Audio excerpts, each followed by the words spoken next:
No. Okay. We're coming in the house, and I always have him sit at the front door first. Okay. And walk through calmly with me. It's really what it does for his mind to walk calmly next to me and not be rushing through doorways. It's the reason for doing that every time. It's a simple thing you can do. Okay, come on, buddy. And he's a little bit nervous because we have a camera person here, which we usually don't have. Sit. See how I did a little left circle to straighten him out?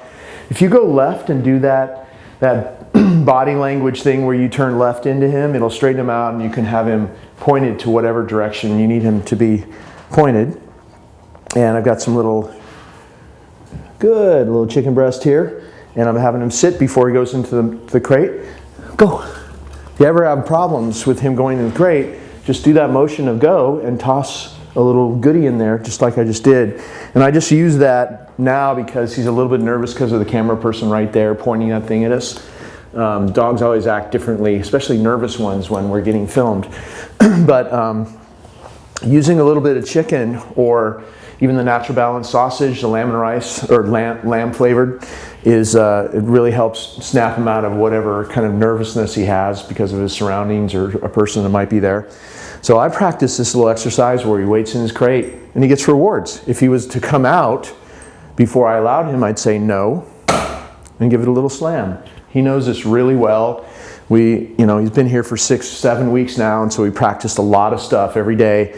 And so he knows to stay in there good until I allow him to come out. And it's just another little rule that he has to remember, keep track of, because you want to be able to control this boundary. That's what makes you the person in charge. It's something for him to think about. He can't be reactive and be racing in and out of the crate. He knows there's rules here. He's got to sit and wait to be allowed in, and he's got to wait to be allowed out. So when I take him out, and by the way, he's been sleeping overnight every night in his crate, and all throughout the day, he's gone through this process of coming in and out, just like you're about to see.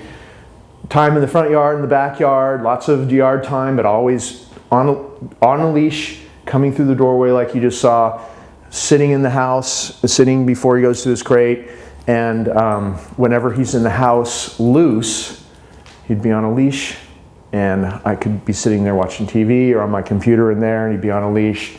So he has not once in all this 7-8 weeks, whatever it's been, had an accident in the house. So we've got this long streak of no peeing in the house or anything in the house, because if I couldn't watch him, he was in his crate. If I did have him out, I had him on the leash with me and I watched him. I didn't tie him up and leave.